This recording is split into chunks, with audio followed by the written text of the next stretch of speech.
रोमांच और रहस्य। अरमान कपूर ने जल्दी जल्दी अपना सामान समेटा और फोल्डर कलर्स को भी बैग में रखते हुए बोला, रिया जल्दी से अपना सामान पैक करो। तुमको शायद याद नहीं है कि मैंने कार सर्विस के लिए दे रखी है।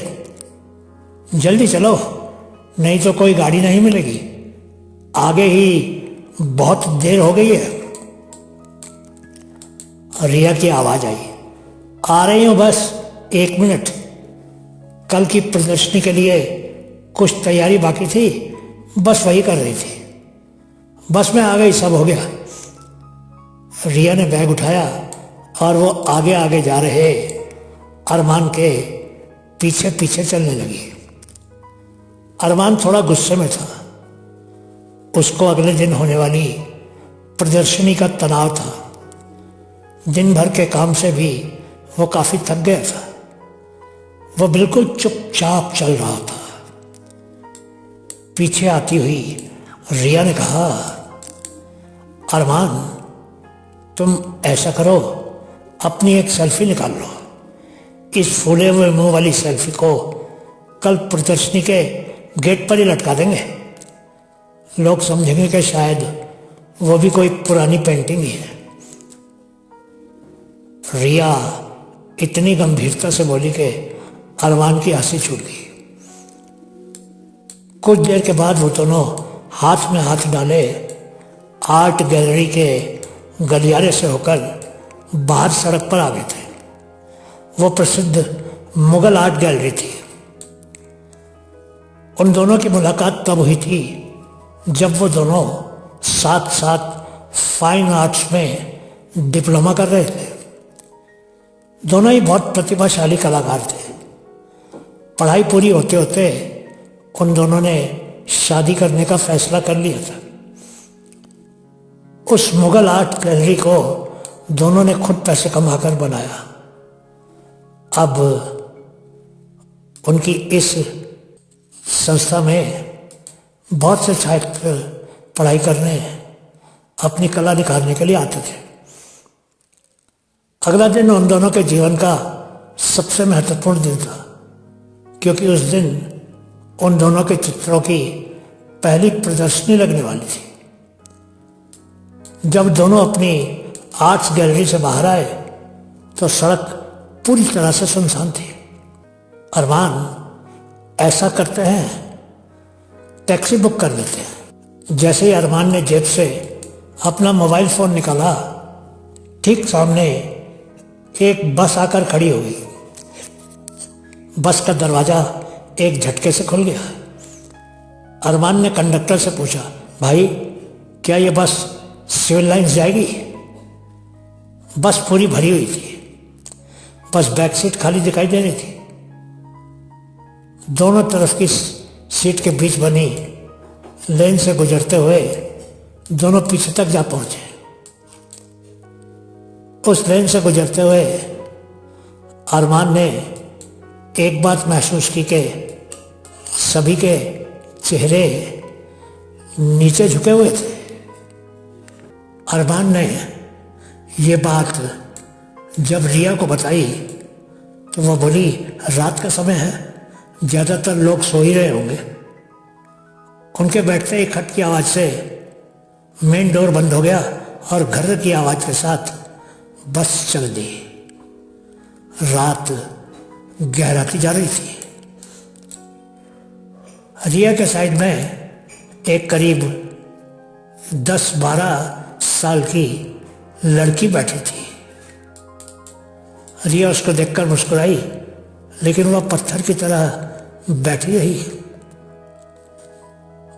उसकी मासूमियत बरबस रिया का ध्यान अपनी ओर खींच रही थी। कला की पारखी रिया उसे जल्दी से जल्दी अपनी ड्राइंग शीट पर उतारना चाहती थी। थोड़ी देर शांति रही। बस भी तेजी से दौड़ी जा रही थी। लड़की को सपाट अपनी तरफ देखते देख रिया उससे बात करते हुए बोली, हेलो बेटा, आप अपना स्केच बनवाओगी? लड़की अब भी शांत थी। हाँ, उसने हाँ में सर हिला दिया था। धीरे धीरे बस में अजीब सी आवाजें आने लगी, जैसे कि शायद कोई रो रहा था। आवाज बढ़ने लगे। घबराकर अरमान ने अपने थोड़े आगे वाले यात्री से पूछा, जो सिर झुकाए बैठा था, क्या हुआ? ये आवाजें कैसी आ रही हैं? जैसे ही उस व्यक्ति ने सर उठाया, उसका आधा चेहरा जला हुआ था। देखकर रिया की चीख निकल गई।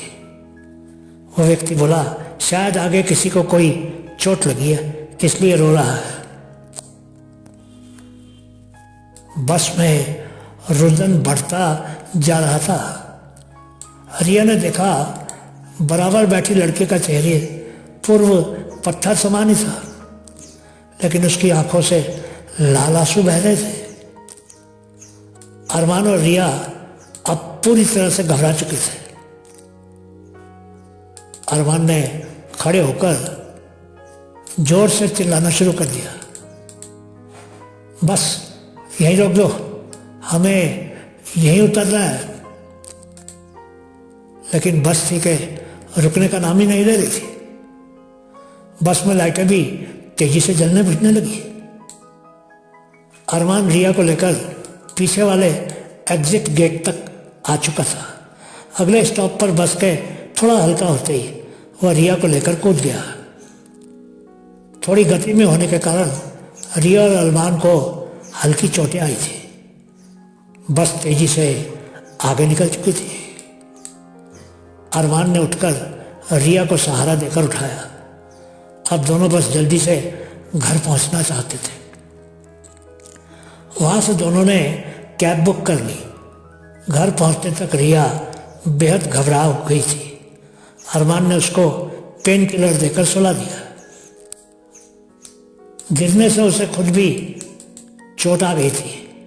वो भी पेन किलर खाकर सोने की कोशिश कर रहा था, लेकिन बार बार रह रहकर उसे बस की वह घटना याद आ रही थी। सुबह नाश्ते की टेबल पर दोनों बेहद शांत थे। रात की घटना से अपना ध्यान हटाकर आज के अपने इवेंट में ध्यान लगाना चाहते थे। बस अरमान यह बोला, वह कोई साधारण बस नहीं थी, वो जरूर हॉन्टेड बस थी। रिया हंस पड़ी, अरे तुम कब से बातों को मानने लगे? लेकिन अरमान अब उसकी किसी बात का उत्तर देना नहीं चाहता था। आर्ट गैलरी जगमगा रही थी। आशा के विपरीत अप्रत्याशित भीड़ को देखकर दोनों बहुत खुश थे। अरमान दौड़ दौड़कर सब व्यवस्था देख रहा था। रिया आए मेहमानों के एक समूह को किसी आर्ट पीस की विशेषताएं बताने में मग्न थी। तभी उसने देखा वो बस वाली लड़की उसकी तरफ आ रही थी।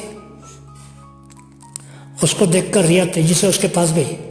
तुम यहाँ कैसे?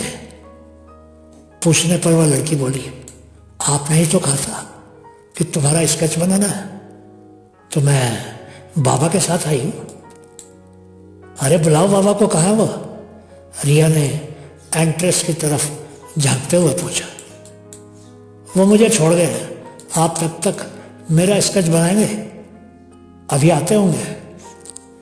रिया बोली, अच्छा आओ बैठो, कहकर उसने अपनी एक स्टूडेंट से लड़की के लिए चॉकलेट लाने को कहा।